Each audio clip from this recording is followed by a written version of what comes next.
오늘까지 해서 세 번째 같은 주제, 믿음이라는 주제로 여러분과 함께 은혜를 나누고 있습니다. 제가 반복하는 이유는요, 뭘까요? 네, 중요하기 때문에 그렇습니다. 믿음은 기독교의 핵심 용어 중에 하나입니다. 그래서 믿음이라는 용어를 다른 종교나 일반 상식으로 우리가 이해했을 때 교회는 타락하기 시작했고 암흑기가 찾아왔습니다. 그리고 다시 교회가 믿음이라는 용어를 다시 되돌아보면서 성경적으로 이해할 때 교회는 개혁되었고 부흥기가 찾아왔습니다. 그만큼 믿음은 중요한 용어고요. 또 무엇보다도 우리가 믿음을 중요하게 생각해야 되는 것은 구원에 관련된 가장 중요한 용어이기 때문에 그렇습니다. 우리 신앙에서 가장 중요한 것, 구원보다 중요한 거 없습니다.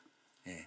그리고 이 구원이 내 것이 되게 하는 그 가장 핵심 고리가 무엇이냐? 믿음입니다. 오늘 본문 1장 17절은요, 이 믿음에 대하여 너무나 잘 설명하고 있는 구절입니다. 여기 보면요, 복음에는 하나님의 의가 나타나서 믿음으로 믿음에 이르게 한다라고 나와 있습니다. 자, 우리에게 믿음을 허락해 주는 것, 시작은 어디에서 시작되냐면 바로 복음에서 시작이 됩니다. 복음에서 시작이 되는 거예요. 우리가 무엇을 믿는가가 중요합니다. 우리가 믿는 그 내용은요, 복음인데요, 이 복음에 무엇이 나타났냐? 하나님의 의가 나타났다라는 거예요. 자, 복습을 하고 있습니다. 의는 뭘까요? 의는 어떤 대상, 관계하고 있는 두 대상 간에 그 관계가 요구하는 것을 충분히 풀리하게 내놓는 것을 의라고 합니다. 그러니까 착하게 사는 게 의가 아니에요. 예, 착하고 도덕적인 걸 의라고 성경은 말하지 않습니다. 의사는요, 환자를 돌보는 것이 의입니다. 교사는 학생을 잘 가르치는 것이 의예요. 그러니까 그 개인적인 윤리 도덕을 말하는 것이 아니라 그 관계 안에 내어놓아야 될 것, 교사가 학생한테 내어놓아야 될 것은 학생을 사랑하고 그 학생에게 좋은 교육을 내놓는 것이 바로 교사가 해야 될 일이죠. 그럼 하나님이 우리에게 약속하신 의가 뭘까요? 하나님은 어떠한 의무도 없는 분이십니다. 근데 스스로 언약하셨어요. 구원에 관한 언약을 우리에게 약속하셨습니다. 여자의 후손으로 말미암아 우리에게 구원을 허락하신다라는 하나님이 언약하시고 그 언약을 성취하신 내용이 바로 그 아들을 보내사 우리를 위하여 죽으시고 다시 사하심으로 우리의 구주가 되셨고 주님이 되셨습니다. 이 내용이 바로 복음의 내용이에요. 이 복음은요, 우리가 신화나 설화로 믿는 거 아닙니다. 역사 가운데 실제 일어난 사건이에요. 너무나 많은 증거들로, 정황적 증거, 외적 증거, 내적 증거들로 이 증거는 확실하게 예수님은 이 땅에 오셨고 죽으셨고 부활하셨습니다. 이것이 시작이고요. 이것이 어떻게 믿음으로 믿음에 이르게 한다. 첫 번째 믿음은요, 주관적인 믿음입니다. 예수님이 2000년 전에 오셨고 죽으셨고 다시 사시는 것이 나하고 무슨 상관이 있냐는 거예요. 그 사실을 알고 내가 받아들이는 것을 믿음이라고 하지 않습니다. 예수님이 죽고 다시 산 것이 나하고 어떤 의미, 나한테 지금 2000년 후에 나에게 어떤 의미가 있는가, 그것이 내 죽음, 예수께서 죽으셨을 때 내가 죽고 예수께서 다시 사셨을 때 내가 예수 안에서 함께 다시 살았다라는 고백으로 그 십자가와 부활이 내 부활이 될 때 이것을 주관적 믿음이라 그러는 겁니다. 그래야 구원을 받습니다. 이 믿음은요, 어디에 이르게 하냐? 이것은 또 다른 믿음에 이르게 하는데, 이 믿음은 뭐냐면 하나님과 우리 사이에 올바른 관계 안에 놓이게 합니다. 그래서 현대인의 성경으로 보면요, 이 기쁜 소식에는 오직 믿음으로만 하나님과 올바른 관계를 갖게 된다는 것이 나타나 있습니다. 자, 잘 설명해놨죠? 현대인의 성경이. 믿음으로 결국 어디에 이르느냐? 두 번째 믿음이 하나님과의 올바른 관계를 갖게 된다라는 겁니다. 이 주관적 믿음에서 끝나는 것이 아니에요. 예수께서 나의 구주와 주님이 되셨다. 우리의 신앙은 거기서 끝마치지 않습니다. 주님이 나를 어디로 이끌어 나가시느냐? 주님은 하나님의 아들이십니다. 우리에게 아들 됨을 허락하시고 아들과 아버지 간에 사랑하는 관계로 회복하시는 거예요. 내가 더 이상 하나님을 두려워하는 종의 영성이 아니라 하나님을 아빠, 아버지라고 부르짖느니라. 이로 말미암아 하나님과 나의 관계는 주종 관계가 아니라 아버지와 아들, 사랑하는 관계가 되는 겁니다. 이것이 하나님과 우리 사이의 올바른 관계 안으로 우리를 이끄는 것이 바로 믿음이라는 겁니다. 그래서 기록된 바 오직 의인, 자, 의인에 대한 것도 이제 오해 안 하시겠죠. 의인은 착한 사람 아니고 죄 없는 사람 말하는 것이 아닙니다. 의인은 하나님과 우리 사이의 올바른 관계, 우리가 내어놓아야 할 올바른 반응을 말하는 거예요. 그러면 하나님 앞에 내어놓을 반응은 율법적인 의도 아니고 윤리, 도덕적인 의, 종교적인 행함도 아닙니다. 이 믿음은 우리에게 무엇을 요구해요? 하나님 아버지를 신뢰하고 사랑하는 반응을 내놓는 거예요. 이 사람을 뭐라고 하면 믿음으로 의롭다함을 얻게 되는 겁니다. 이것이 바로 의인은 믿음으로 말미암아 살리라. 이 한 절에 이것이 다 요약되어 있는 거예요. 우리의 신앙은요, 예수님을 믿는 믿음에서 시작하여 하나님을 향한 온전한 사랑으로 성숙되어 나가는 과정이라고 할 수 있습니다. 그래서 갈라디아서 5장 6절에 이렇게 말하는데요, 그리스도 예수 안에서는 할례나 무할례나 효력이 없으되, 할례, 무할례는 율법의 행위, 율법의 의를 말하는 겁니다. 예수 그리스도 안에서는 율법적인 의는 아무런 효력이 없으되 오직 사랑으로서 역사하는 믿음뿐이니라. 예수 안에 있는 자는 하나님과 올바른 관계 안에 놓입니다. 그것이 뭐냐면 사랑으로서 역사하는 믿음. 우리가 갖고 있는 믿음은 그냥 믿음 아니라 역사하는 믿음이에요. 살아있는 믿음이에요. 행함 없는 믿음은 죽은 믿음입니다. 이 믿음이 역사하지 않으면, 이것이 살아서 역사하지 않으면 내 믿음은 죽은 믿음이에요. 역사한다는 것은 하나님을 사랑하게 되는 겁니다. 여러분들이 구원의 복음을 들었을 때 여러분들이 하나님께 내어놓아야 할 반응은 감사와 찬양을 넘어서 하나님을 사랑하게 되는 거예요. 자, 그러면 우리가 갖고 있는 믿음을 갖고 살아가면요, 우리는 하나님을 두려워하지 않습니다. 하나님을 오해하지 않습니다. 그런데 예수님이 말씀하셨죠. 주여 주여 하는 자마다 다 천국에 들어갈 것이 아니다. 이들은요, 선지자 노릇했습니다. 선지자는요, 목사님이었다라는 거예요. 능력 행했어요. 귀신도 내어쫓고 병도 고쳤습니다. 주의 이름으로 놀라운 능력을 행했어요. 근데 주님 뭐라고 말씀하십니까? 내가 너를 도무지 알지 못하니. 이게 뭐예요? 기노스코, 야다. 하나님을 어떻게? 하나님을 친밀한 관계 안에서 안다가 기노스코 야다입니다. 주님 뭐라 그러냐면 나는 너와 친밀한 관계가 아니다. 네가 뭘 했는지 난 관심도 없어. 난 알아? 이거예요. 나하고 어떠한 관계야? 아무런 관계도 아니라는 겁니다. 주님이 물어보시는 것은 이 믿음이에요. 믿음. 어떤 사람이 들어갑니까? 믿음이 있는 사람이 들어가는 겁니다. 어떤 믿음이에요? 주님과 나와의 사랑의 관계로 묶여있는 사람만 들어갈 수 있다는 겁니다. 자, 그것이 살아있는 믿음이라고 한다면 죽은 믿음은요? 죽은 믿음은 그냥 마음 없이, 주님을 사랑하는 마음 없이 그냥 종교 생활하는 사람이 바로 죽은 믿음이라는 거예요. 교회는 20년, 30년, 40년 다녔는데 주님을 사랑하는 마음이 성숙되어지지 않는다. 여러분들의 믿음을 한번 돌아보시라는 거예요. 그럴 수가 없다는 겁니다. 우리에게 주신 믿음은, 은혜로 주신 믿음은 우리에게 반드시 변화를 동반하게 되어 있는데 주님을 더욱더 사랑하게 되어 있습니다. 이것이 살아있는 믿음이에요. 그러면 교회를 다니면서 죽은 믿음을 가진 이 종교적인 신앙인이 되는 방법 쉽습니다. 아무것도 안 하면 돼요. 아무것도 안 하면 됩니다. 그냥 묻지도 따지지도 않고 그냥 덮어놓고 믿으면 돼요. 그냥 뭐 생각할 필요 없어. 그냥 그러면요 종교인이 됩니다. 교회를 나오되 아무 생각 없이 그냥 관성에 의해서 교회를 다니면 종교인이 됩니다. 여러분들이 생각하지 않고 고민하지 않으면 우리는 모두 다 종교인으로 빠질 수밖에 없어요. 그러면 구원하는 믿음, 살아있는 믿음을 가지게 되려면 어떻게 해야 합니까? 첫 번째, 하나님의 말씀을 들어야 합니다. 로마서 10장 17절인데요. 그러므로 믿음은 들음에서 나며 들음은 그리스도의 말씀으로 말미암았느니라. 하나님의 말씀을 무엇으로 듣냐? 그리스도의 말씀으로 들어요. 그리스도의 말씀이 뭡니까? 내가 너에게 이른 말은 영이요 생명이니라. 하나님의 말씀을 영과 생명의 말씀으로 듣는가? 아니면 해라 하지 마라의 법령으로 듣는가? 내가 말씀을 많이 들어도 어떻게 듣느냐가 중요한 겁니다. 하나님의 말씀을. 이 믿음은 들음에서 나요. 들음은 그리스도의 말씀으로 말미암는 겁니다. 그러나 그저 듣는 것만으로 끝나서는 안 됩니다. 이것이 내 개의 믿음이 될 때까지, 내 주관적인 믿음이 되고 내 마음이 될 때까지는 여러분들이 듣고 잊어버리는 것이 아니라 듣고 생각하고 묵상하고 고민하는 수고를 동반해야 합니다. 여러분, 오늘 들었던 말씀을 여러분 가면서 다 잊어버리면 아무런 효과가 없어요. 그것은 그냥 여러분들 마음에 떨어졌지만 열매를 맺을 수가 없습니다. 이 말씀을 여러분들이 고민하고 묵상해야 합니다. 생각해야 돼요.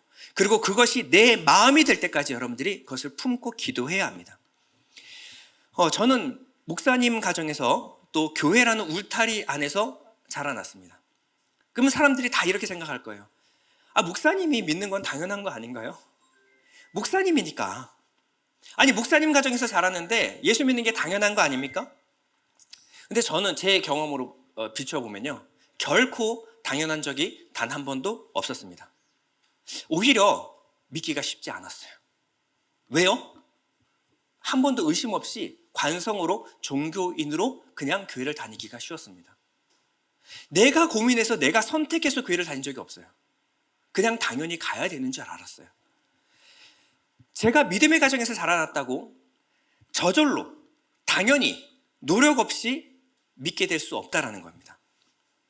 올바른 신앙을 갖게 되기까지는요, 질문했고 방황했고 의심했고 불신했습니다. 이게 진짜 하나님 말씀인가? 이게 내가 어떻게 믿어야 되지? 이게 어떻게 믿어지지?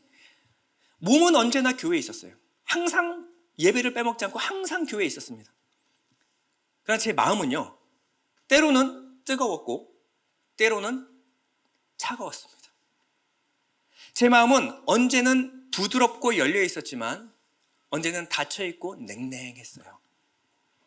때로는 빛으로 진리로 가득 찬 것을 경험했지만 때로는 칠흑 같은 어둠을 경험해야만 했습니다. 그 모든 과정을 통해서 내가 이 믿음에 내 전 인생을 걸 만한 가치가 있는가? 이것이 진짜 믿음인가? 내가 믿는 것이 무엇이지? 이런 고민을 하게 됐어요. 나이가 먹고요, 저는 이 고민 앞에 솔직하게 섰습니다. 내가 예수 믿는 건가? 만약에 그렇지 않다라는 대답이 나면 언제든지 교회를 떠날 준비가 되어 있었습니다. 충분히 했거든요. 저는 할 만큼 했습니다. 믿음이 흔들릴 때마다 어디로 들어갔냐면 처음부터 들어갔어요. 처음부터 다시 고민했어요. 복음이 무엇이지? 복음이 뭐지? 거듭나는 건 뭘까? 내가 믿는다라는 것이 무슨 의미가 있지? 아니, 믿음으로 변화되는 것, 그 변화는 어떤 변화를 말하는 것이? 성경에서 말하는 것들이 하나하나 질문을 붙여보기 시작했어요. 그러던 어느 날 그 복음이 서서히 제 삶을 송두리째 바꿔가기 시작했습니다. 지금 저는요, 목사라서 믿는 사람 아닙니다. 지금 저는 목사여서 믿는 사람이 아니라 믿기 때문에 목사로서 살고 있습니다.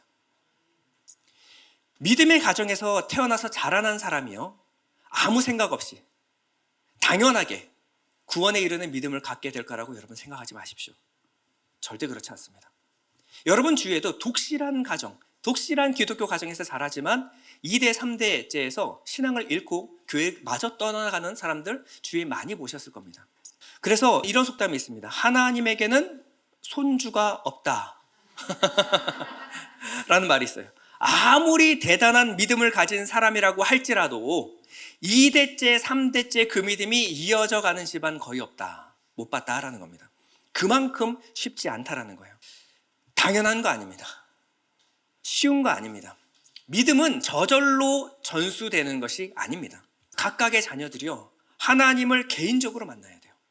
부모님의 신앙은 부모님의 신앙이고 자녀들은 하나님을 새롭게 만나야 합니다.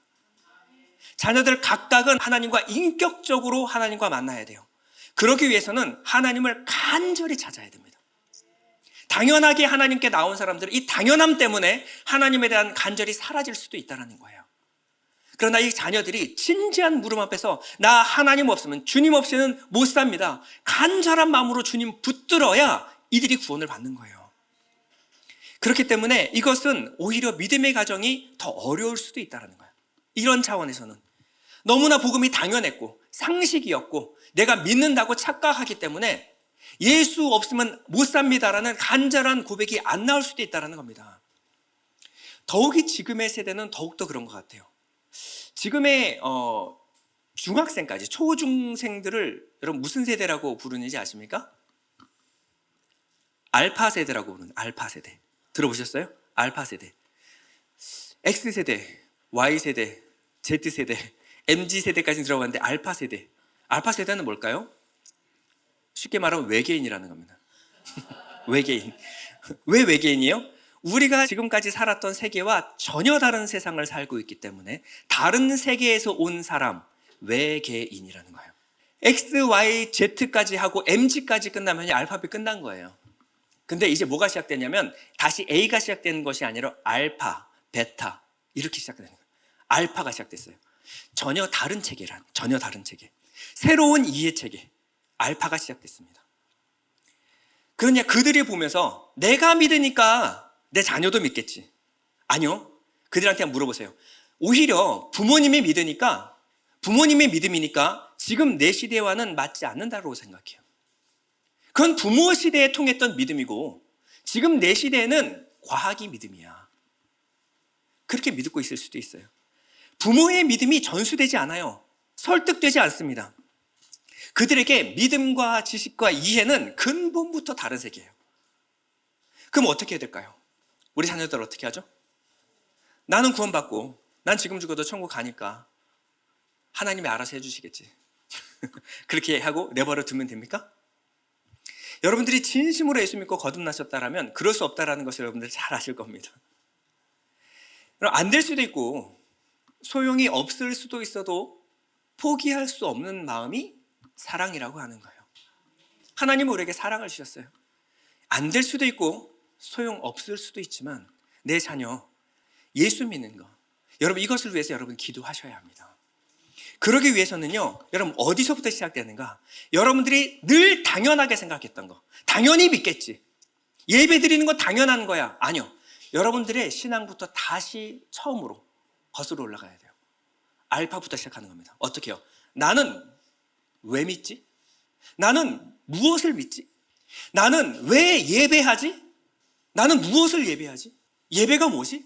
어떻게 예배해야 하나님이 기뻐하시는 예배일까? 당연한 것들에 대한 질문을 하셔야 돼요. 지금까지 신앙생활한 거 그냥 그대로 가기보다도 매번 고민하면서 짚어가면서 신앙생활해야 합니다. 당연한 것이 아니라 여러분들이 분명한 이유를 가지고 매번 질문을 통해서 고민하며 신앙생활할 때 여러분들의 자녀들이 함께 고민하게 되어 있어요.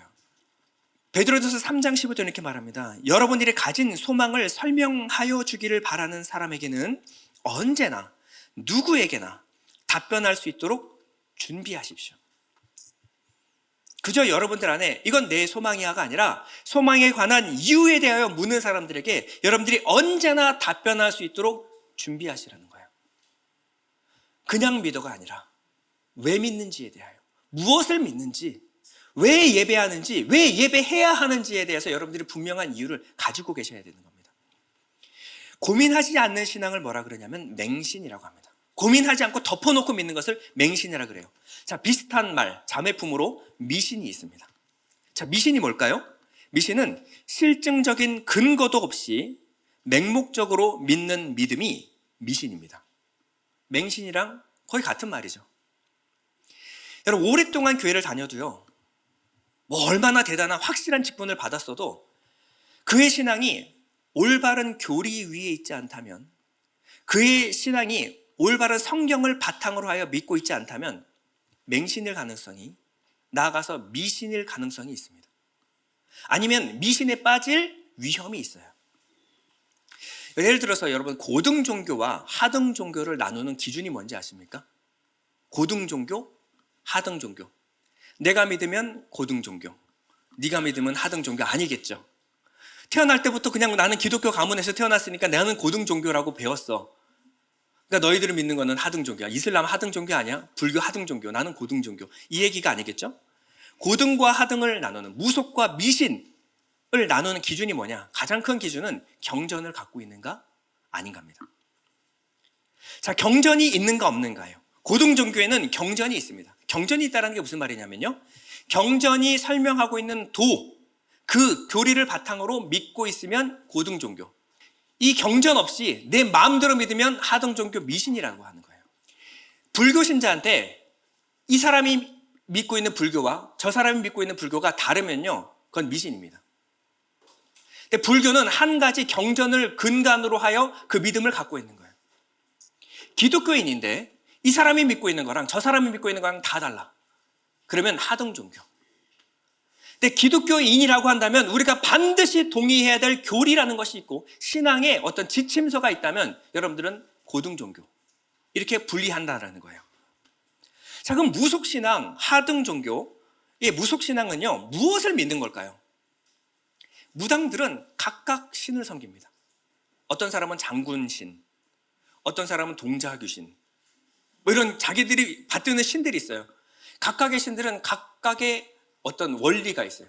내가 받드는 신은, 내가 신내림 받은 신은 이걸 좋아해, 저걸 좋아해. 각각 다 달라요. 그러니까 이 사람한테 물어보면 이 사람은 이렇다고 그러고 저 사람한테 물어보면 다 이렇다고 그러고, 그러니까 믿을 만한 게 아닙니다. 그냥 근거가 없어요. 이게 바로 어떤 무속신앙의 특징입니다. 근데 무속신앙이 지금까지 유지가 되고 있는 이유가 뭔지 아십니까? 무속신앙은 그 사람의 애군을 떨쳐주고 그리고 그 사람의 소원과 뜻을 잘 풀어줍니다. 마음을 잘 달래줘요. 이게 무속신앙의 특징입니다. 무속신앙은 오직 인간 중심, 나 중심이에요. 내 마음 가는 대로, 내 유익을 위해서 믿는 종교심, 이것이 바로 무속신앙이에요. 이 마음 가운데, 이 자기중심적인 신앙 가운데 어떠한 경전의 가르침을 쏟아 부어도 이것은 결국 나 중심으로 변질되게 되어 있습니다. 문제는요, 이 내 마음 가운데 있는 나 중심적 신앙관이라요. 이거는요, 타락한 죄인들이 갖고 있는 본성입니다. 뿌리 깊은 본성이에요. 우리에게 무엇을 가르쳐도 그 모든 가르침을 나 중심으로 바꿔버려요. 이게 위험입니다. 자, 예를 한번 들어볼게요. 자, 유교의 핵심이 뭐냐면 극기봉례가 유교의 핵심입니다. 극기봉례가 무슨 뜻이냐? 이기적인 자아를 극복하고 자연의 원리와 인륜, 예라는 것에 맞게 다시 살아가는 것. 우리가 예를 갖춰야 될 어떤 대상을 상정하고 거기에 대해서 내 마음이 그렇든 그렇지 않든 예를 갖추는 것.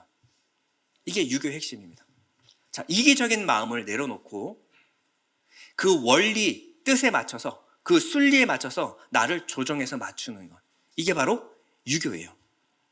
근데 유교는요, 그 사람이, 그 대상이 살아있을 때만 예를 갖추는 것이 아닙니다.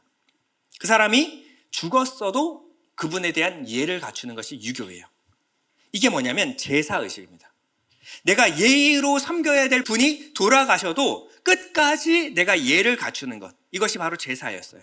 근데 이것이 자기중심적인 신앙관, 마음에 딱 들어오면요, 유교가 어떻게 변질돼요? 이 제사는 마치 조상이 나를 위해서 애군을 면하게 해주고 복을 내려주는 의식이 되어버리는 겁니다.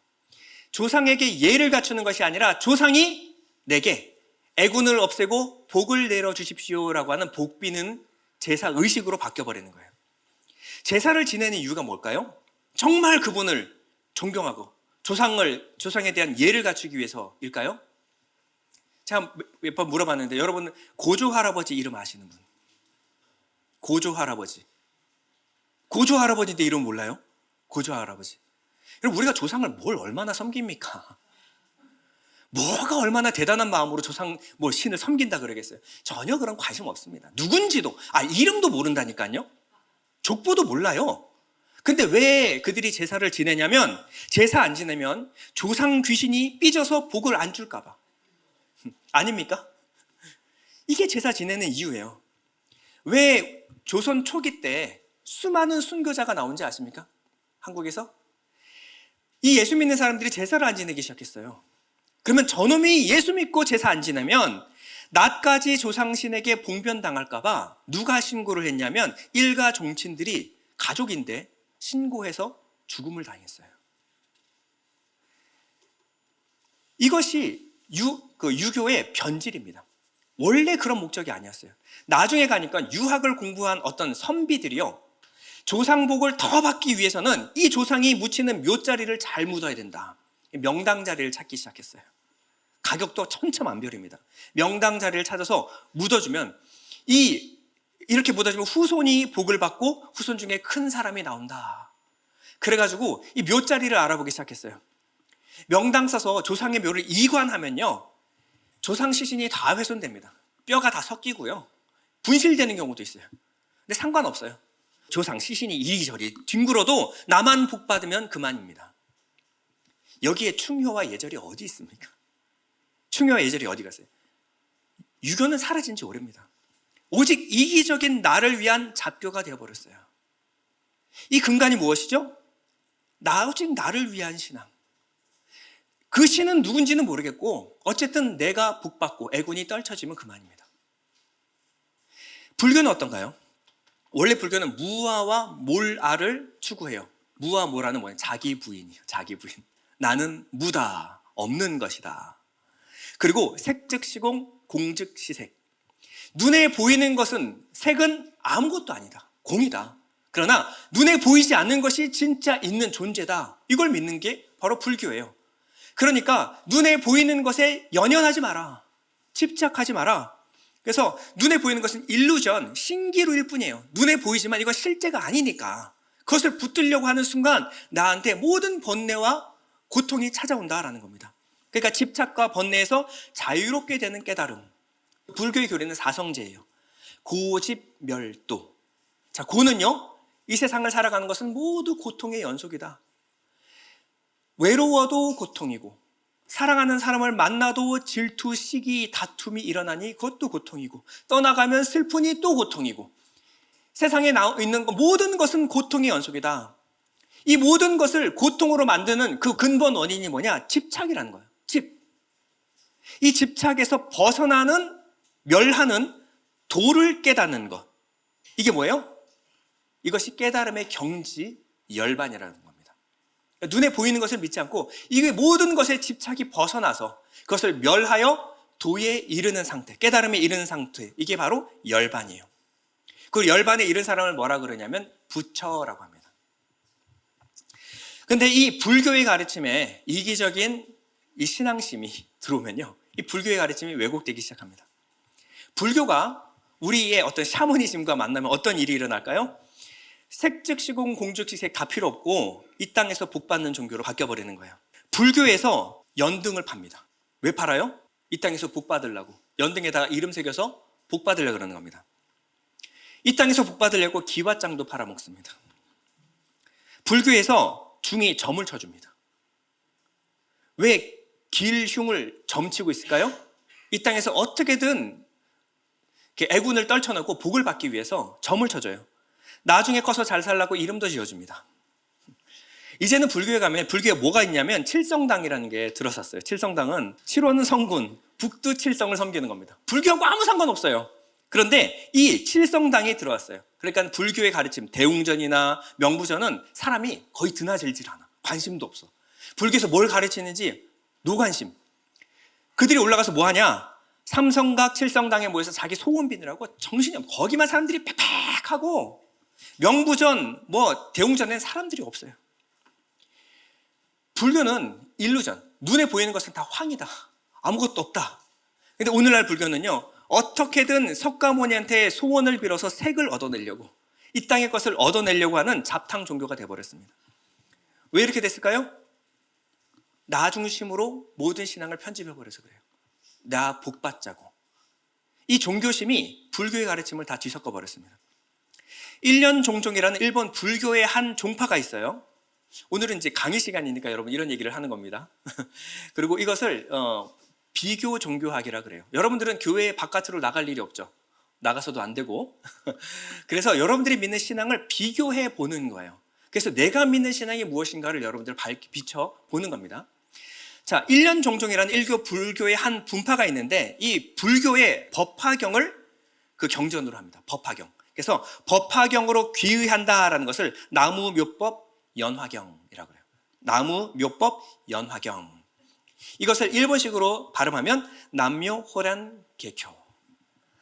남묘호란개교, 남묘호란개교 많이 들어보셨죠? 네. 이 불교 믿는 사람들은 계속 이 말을 반복해요. 남묘호란개교, 남묘호란개교. 왜 그럴까요?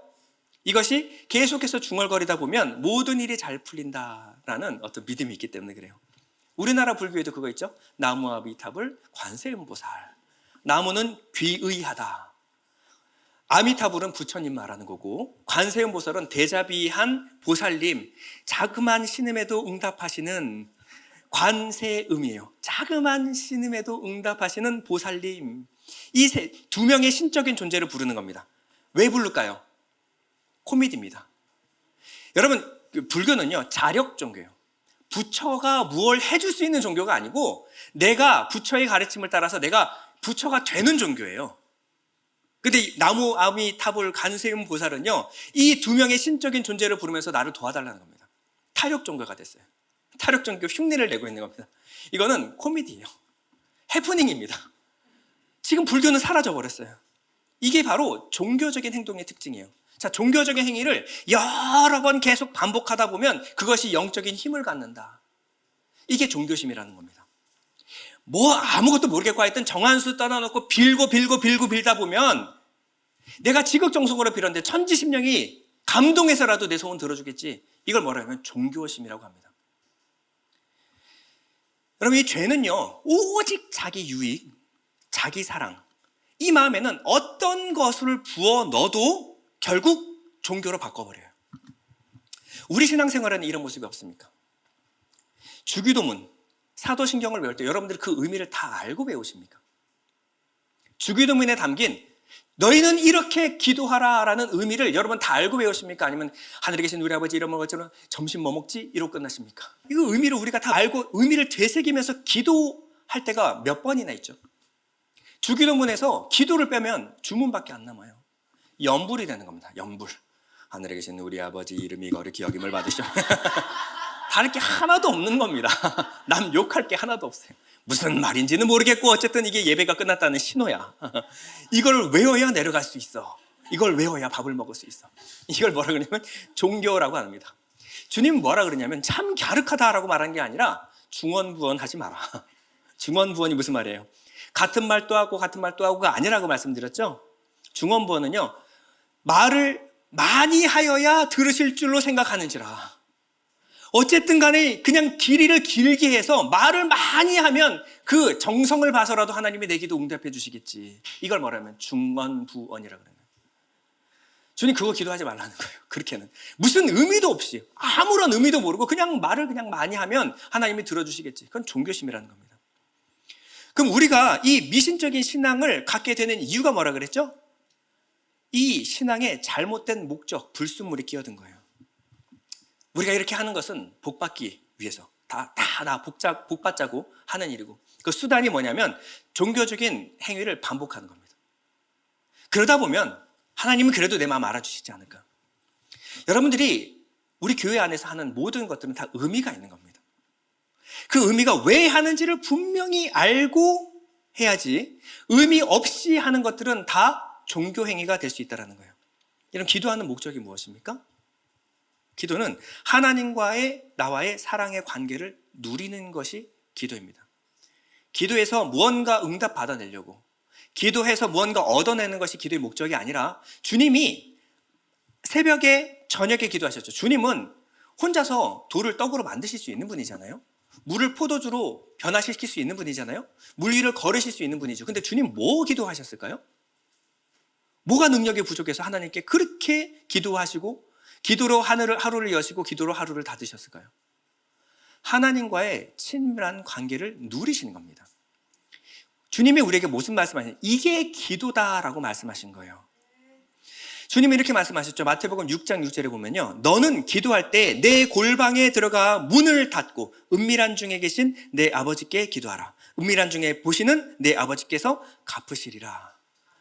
옷장에 들어가서 기도하라는 얘기가 아니라 주님과의 기도는요, 어떤 다른 것을 목적으로 해서는 안 된다는 거죠. 하나님과 나만의 은밀한 관계, 그것을 깊게 하는 것이 바로 기도다라고 말하는 거예요. 기도는 하나님과 사랑의 관계를 깊이 누릴 수 있는 유일한 통로가 바로 기도입니다. 오스왈드 챔버스는 그래서 이렇게 얘기를 했어요.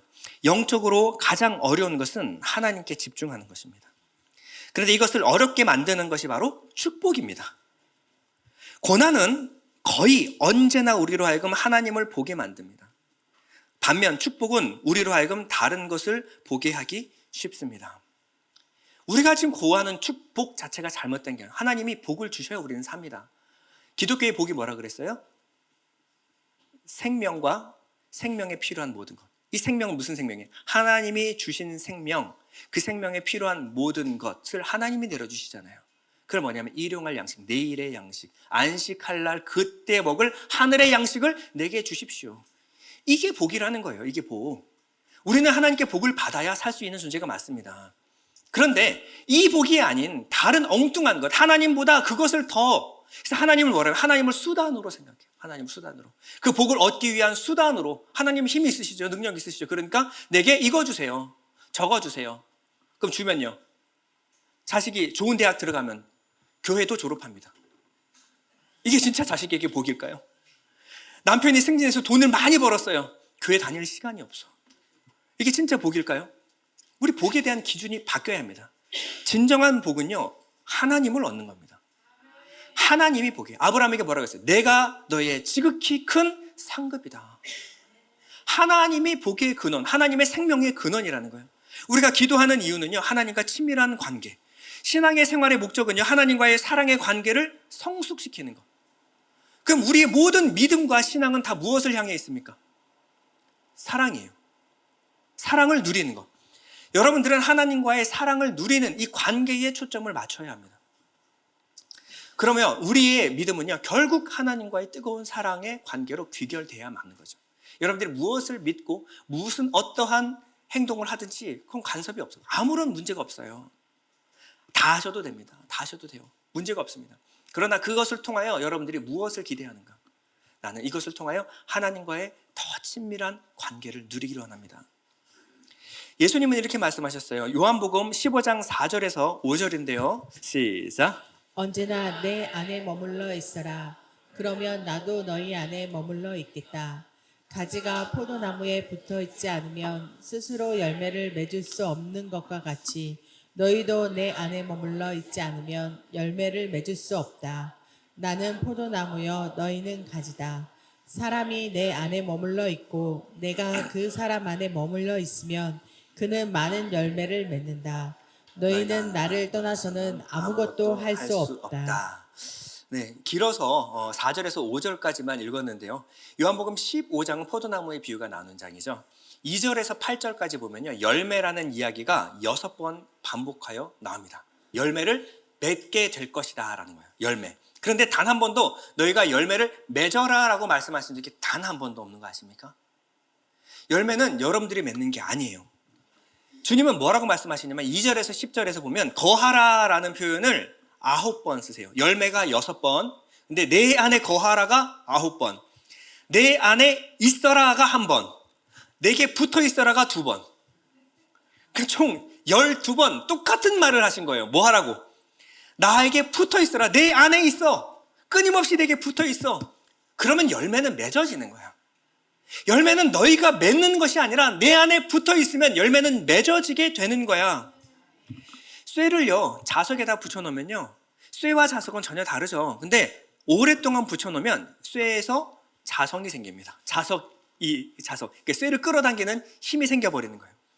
마찬가지로 예수님께 오래 붙어 있으면요, 우리가 예수님의 성품을 담기 시작합니다.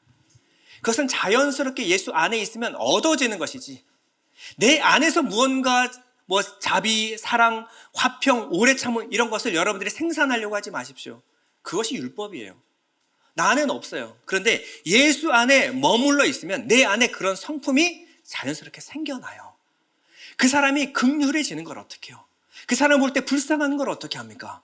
오래 참게 됩니다. 이해하게 되는 거예요. 이 모든 마음은 예수 안에 머물러 있을 때 가능한 겁니다. 그럼 무당 굿은요, 인격의 변화 못 만들어내요. 성화 절대 아무런 관심 없어요. 무당은 뭐라 그래요? 오늘 내가 굿할 때만 정결하게 옷 입고 딴 생각하지 말고 집중해. 만약에 집중 안 하고 목욕 재개 안 했으면 부정 탔다. 그 날만 잘하면 돼요. 그 사람의 삶이 어떤지, 그 사람의 인격이 어떤지 아무 관심 없어요. 복채를 얼마 냈는가. 거기에 따라서 이 굿의 성의가 달라집니다.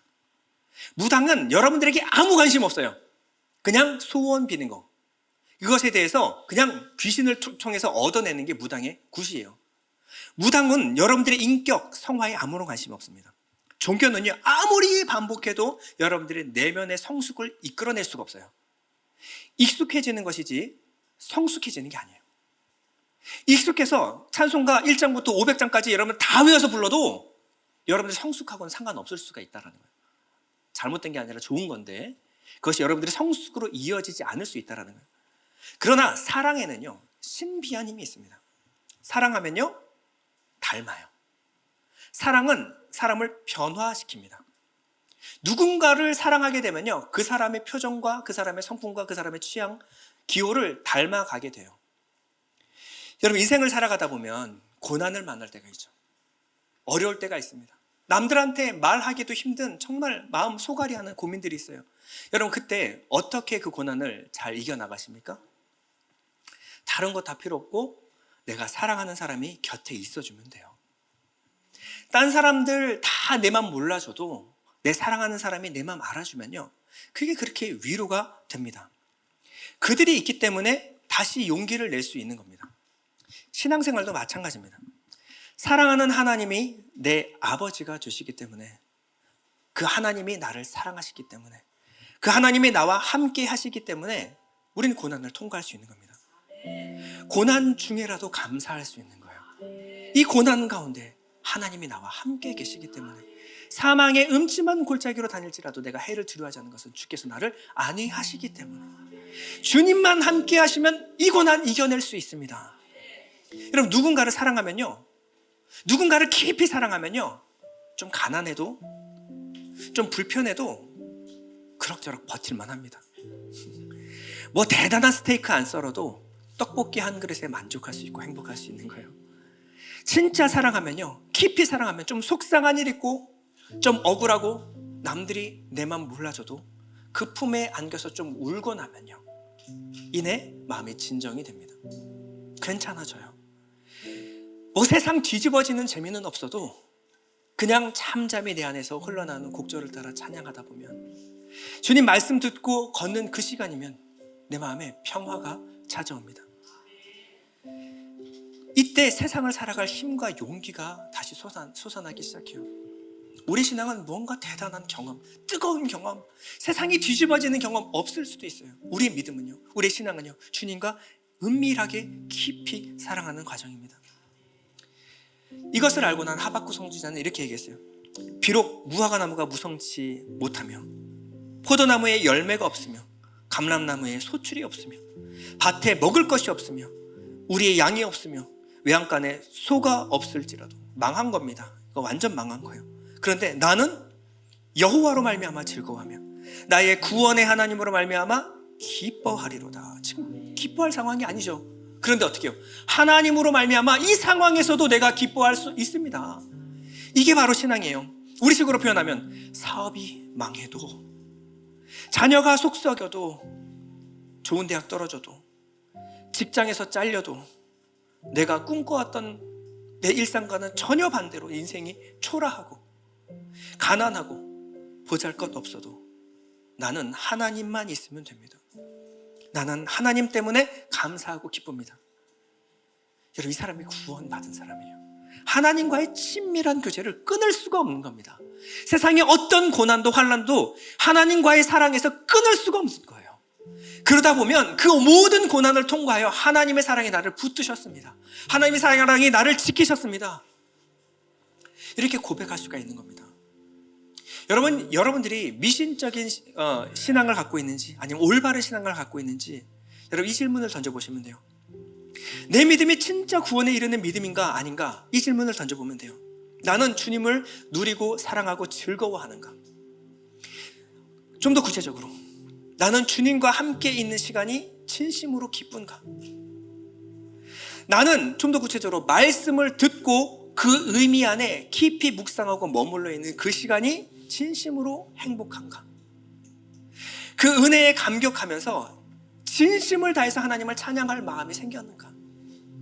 내 모든 삶의 영역에서, 교회에서만이 아니라 교회 바깥으로 나가서도 나는 여전히 은혜에 목말라 하며 여전히 예배하기를 원하는 거예요. 여러분, 진짜 하나님을 예배하기를 원하십니까? 진짜 주님을 사랑하십니까? 주님과 함께 있는 시간이 정말로 기쁘고 즐겁습니까? 여러분, 이것이 여러분들의 신앙을 돌아볼 수 있는 가장 바로미터인 줄 믿습니다. 우리 잠시 눈을 감을 텐데, 주님, 내 신앙을 통하여 주님 더욱 깊이 알기 원합니다. 주님 더욱 깊이 사랑하기 원합니다. 주님 내 곁에 계시고 나를 떠나지 않는 주님, 주님과 함께라면 어떤 것도 두렵지 않습니다. 내 인생의 가장 큰 목표, 주님 더 알기 원합니다. 주님 더 사랑하기 원합니다. 잠시 기도하겠습니다.